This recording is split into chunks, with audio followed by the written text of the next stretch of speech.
Jsem Marek Zostlík z Remax Reality Plus, www.dobrýrealitnímakléř.cz.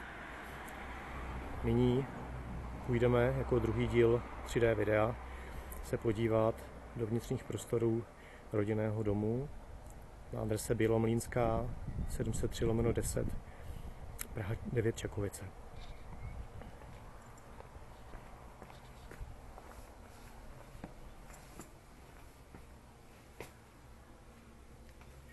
Nyní se nacházíme v předsíni.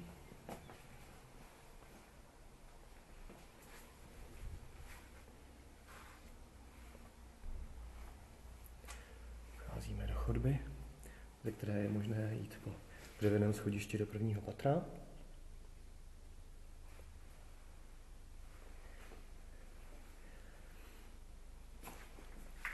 Vlevo vidíme vchod do sklepa, dveře do sklepa. Pokoj pro hosty či pracovnu. Spíš komoru.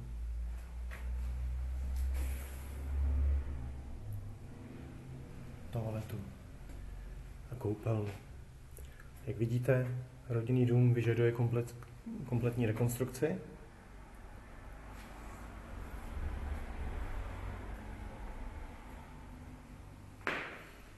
Toto je kuchyně s kuchyňským koutem.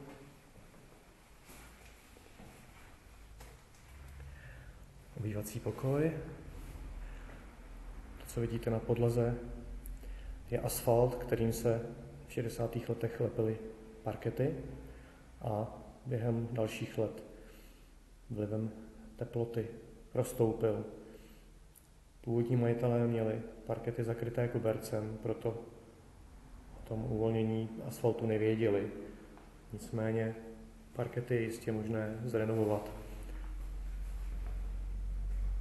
A toto je ložnice.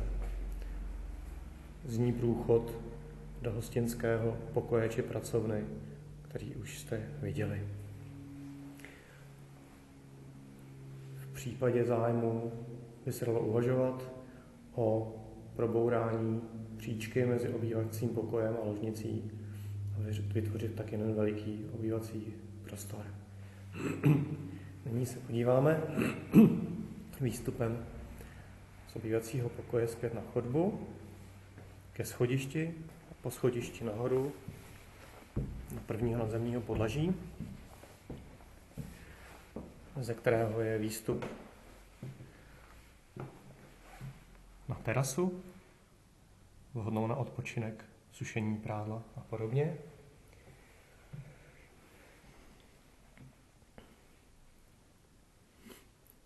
A z chodbičky nad schodištěm je výstup do druhé koupelny toalety.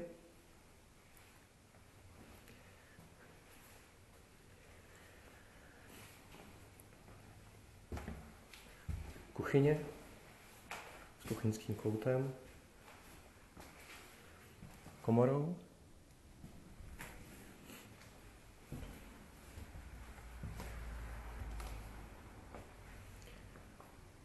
Horního obývacího pokoje či ložnice s výhledem do zahrady.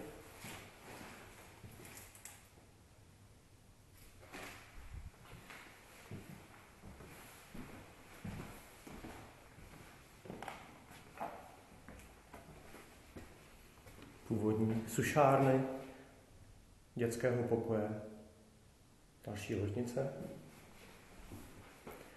a další komory. Znovu záběr na schodiště propojící obě podlaží.